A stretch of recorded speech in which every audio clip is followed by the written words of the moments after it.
Good morning. In this video, I will explain the effect of magnetic field on spectrum. Before going into the details, I will define or I will explain what is Larmor precision. If you have a magnetic dipole having a magnetic moment mu, which is placed in a uniform magnetic field like this, the red one, this is a magnetic dipole having a magnetic moment mu, which is placed in a uniform magnetic field. The magnetic field is B. Then there will be a torque acting on the dipole. The torque tau is given by mu cross B. Due to this torque, this dipole will rotate like this, until this dipole becomes parallel to the magnetic field. When the dipole is parallel to the magnetic field, torque becomes zero. So, when a magnetic dipole is placed in a uniform magnetic field, it will experience a torque, and due to that torque, it will rotate. That means there will be an angular momentum. There will be an angular momentum produced due to this torque. And using Newton's second law, we can write tau is equal to dl by dt. Initially, the angular momentum was 0. Due to this torque, it will get an angular momentum. And the rate of change of angular momentum, dl by dt, is nothing but the torque. Now, suppose you have a system with a non-zero angular momentum. Initially, you have a system with non-zero angular momentum, which is being acted upon by a torque. According to Newton's second law, the torque will change the already existing angular momentum. That is, tau is equal to again dl by dt. But now there is already a non-zero angular momentum. The torque will change that angular momentum. In the previous case, there was initially no angular momentum. The torque produces an angular momentum, and tau is equal to dl by dt. Here, the system already have a non-zero angular momentum. The torque will change that angular momentum. Okay. Now, if you have a system with a non-zero angular momentum and a non-zero magnetic moment, which is placed in a uniform magnetic field, a system with a non-zero angular momentum and a non-zero magnetic moment is placed in a uniform magnetic field. What will happen? Due to the magnetic field, since the system has a magnetic moment, there will be a torque. Magnetic moment is non-zero, so in a magnetic field, it will produce a torque. Tau is equal to mu cross B. A non-zero torque and a non-zero angular momentum. So, according to Newton's second law, the torque will be equal to the rate of change of angular momentum. Now, suppose your system has angular momentum in this direction L and magnetic moment exactly opposite to that. If the angular momentum and magnetic moment are opposite directions like this, then what is the direction of torque? Torque is mu cross B. The cross product of two vectors is always perpendicular to the plane containing those two vectors. Here mu and B lies in the plane of the board. So the cross product will be either into the plane of the board or out of the plane. For finding the direction, rotate the right hand from mu to B, then the thumb will point in the inward direction. So the direction of mu cross B is into the plane of the board. So the torque acting on this system will be into the plane of the board. Due to that torque, this angular momentum will change. Angular momentum perpendicular ആയിട്ടാണ് torque act ചെയ്യുന്നത്. So the change will be only in direction. നിങ്ങളൊരു ക്വാണ്ടിറ്റിയിൽ perpendicular ആയിട്ടൊരു torque കൊടുക്കുക എന്ന് പറഞ്ഞു കഴിഞ്ഞാൽ it can change only the direction, not the magnitude. So this angular momentum will change its direction, or it will start move perpendicular to the plane of the board. Okay, when it starts moving perpendicular to the plane of the board like this mu will also change direction because L and mu are always opposite. When L reaches here, mu will reach here, such that L and mu are always opposite. Now, again, torque is always perpendicular to mu. So torque will also changes direction. Torque will again perpendicular to L, and it again changes direction of L. So torque follows the angular momentum, and angular momentum will change its direction continuously, and it will effectively precess around the direction of B. So L, the angular momentum vector, will precess around the magnetic field without changing this angle or without changing the length. This motion of angular momentum around the magnetic field is called Larmor precession, and that is due to the torque mu cross B.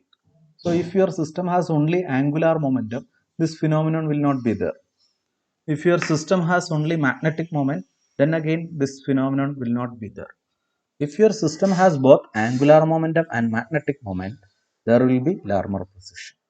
There would be Larmor precession when the system is placed in a magnetic field. Okay, so this motion is called Larmor precession. Now, what is the precessional frequency? Suppose that L moves through an angle d phi, and this L after some time reaches this point. That covers an angle d phi. The change is this arc length, it is dl. We have angle equal to arc by radius, so d phi equal to dl divided by L sin theta. What is L sin theta? The radius of the circle along which the tip of angular momentum vector moves. ഈ angular momentum vector move ചെയ്യുന്ന സർക്കിളിന്റെ radius ആണ് L sine theta. where L is this hypotenuse, theta is this angle. So this opposite side is L sin theta. So d phi is equal to dl by L sin theta. Now omega, angular frequency of rotation, is d phi by dt. So divide it with dt. dl by dt is torque. Torque is mu cross b. Magnitude is mu b sin theta. This sin theta and this sin theta will cancel. So we will get omega as mu by L into b, where mu is magnetic moment, L is angular moment. The ratio of magnetic moment to angular momentum is called gyromagnetic ratio. So angular frequency of rotation of angular momentum vector is given by gamma times b. So this precessional frequency is directly proportional to magnetic field. If you increase the strength of magnetic field, the precession frequency will also increase. As b increases, L will precess faster around B. Now you can also calculate the interaction energy when a magnetic dipole is placed in an external magnetic field. The torque acting on the system is mu b sin theta. Work done in rotating the dipole through a small angle d theta is given by dw is equal to tau d theta. Work done is torque into angular displacement. So it is mu b sin theta d theta. Total work done is given by integral mu b sin theta d theta. Mu b into integral sin theta d theta is minus cos theta. So you will get interaction energy is minus mu dot b. So when you place a magnetic dipole having magnetic moment mu in an external magnetic field B, the energy stored is given by minus mu dot b. So this is the interaction energy, and it is minus mu dot b. Mu, I can write it as minus gamma L if mu and L are in opposite direction. Gamma is gyromagnetic ratio. The two negative sign becomes positive. So it is gamma L dot B. L dot B is LB cos theta, but L cos theta is nothing but the component of L in the direction of B. If we denote it as Lz by assuming the direction of B is along Z axis, we can write the component as Lz. So it is gamma Lzb. Lz is the component of L in the direction of B. So this is interaction energy. Now we will discuss what is normal Zeeman effect. When an atom having zero spin is placed in an external magnetic field, the spectral line corresponding to a singlet transition will split into three lines. It is called normal Zeeman effect. So the important points are: an atom having zero spin, transition between singlet states, split into three lines. That is called normal Zeeman effect.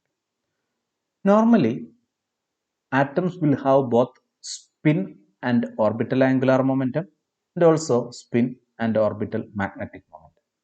They are related as orbital magnetic moment mu L is minus E by 2m into L, where L is orbital angular momentum. Mu S spin magnetic moment is equal to minus 2E by 2m into S, where S is spin angular moment.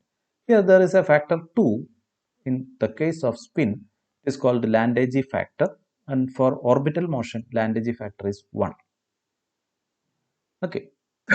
So these are the relations for magnetic moment due to orbital motion and spin motion.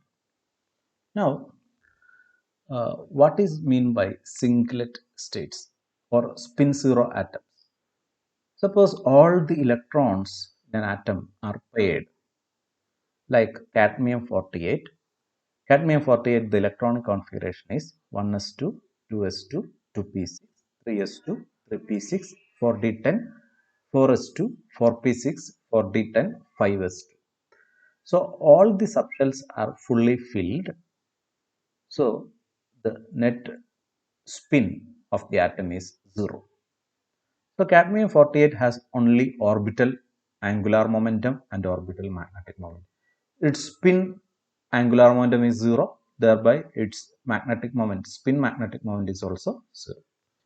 So when cadmium 48 is placed in an external magnetic field B, there will be Larmor precision of orbital angular momentum vector L around the field direction, because cadmium 48 atom has only one angular momentum, that is orbital angular momentum L, and a corresponding orbital magnetic moment. So when you placed this atom in an external magnetic field B, this L vector will precess around B. So this is the pictorial representation. This is L. Mu L is minus E by 2m into L. So it is in the opposite direction. Length will be different. This is the direction of B. B is upward. Since there is a non-zero magnetic moment and a field, there will be a torque mu L cross B, and that torque will be into the plane of the board, and due to that torque this L will move in this direction, and each time this torque follows L, always torque and L are perpendicular, so that L will precess around B in this fashion. Similarly, mu L will precess around B in this fashion. So we will get Larmor position. Now mu L is minus E by 2m into L. Interaction energy E is equal to minus mu L dot B.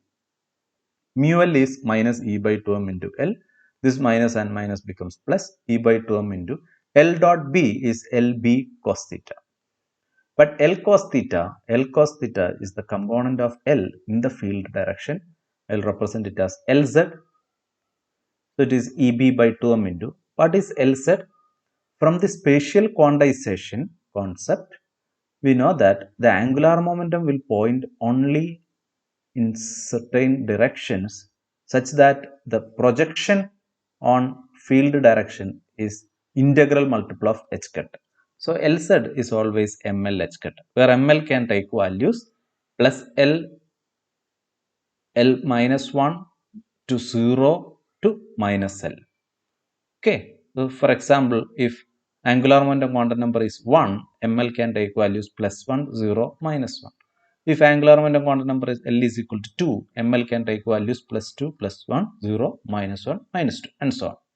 So I can substitute Lz as ml h cut.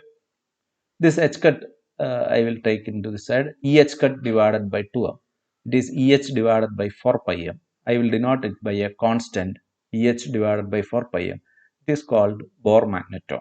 Its value is 9.27 into 10 to the power minus 24 ampere meter raised to minus 1.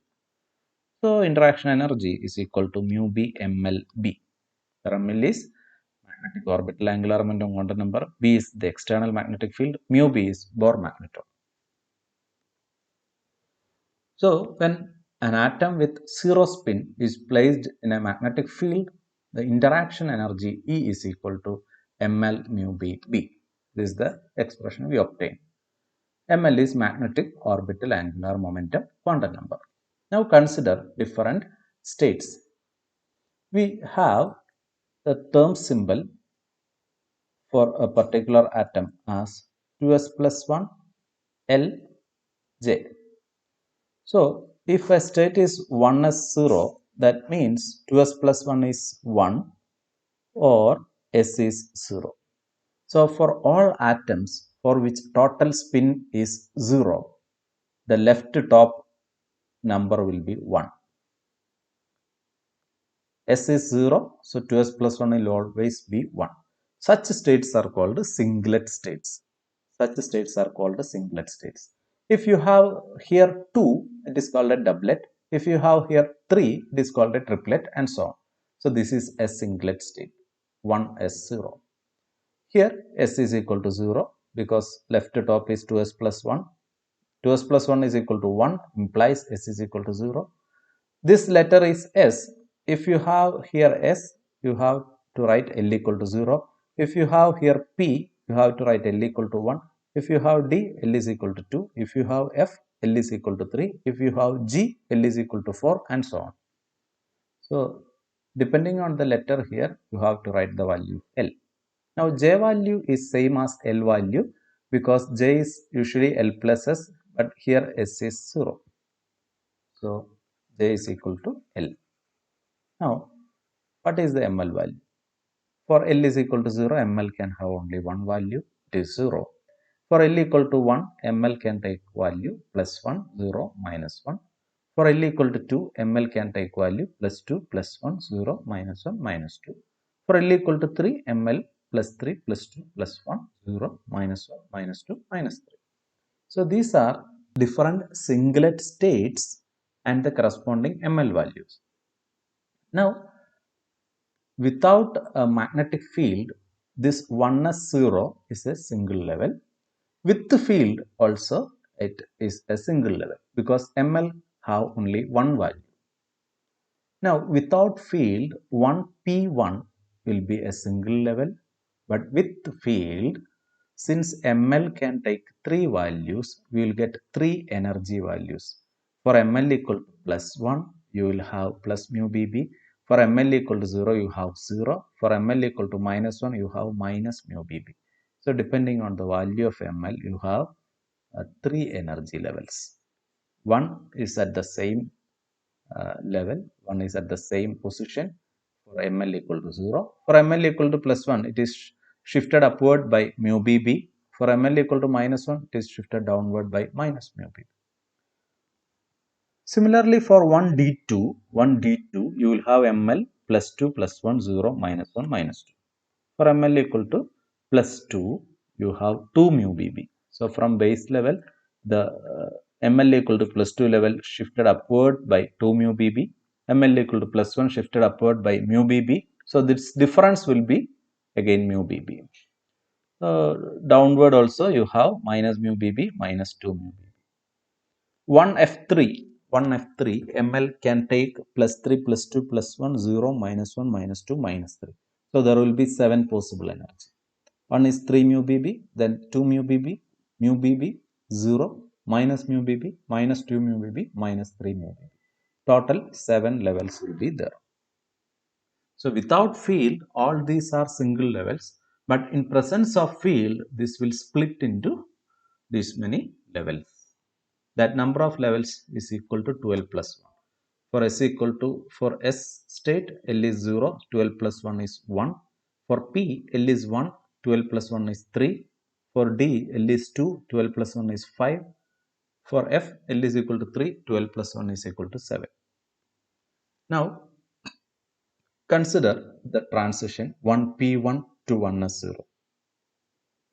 Without a magnetic field, this is a single transition.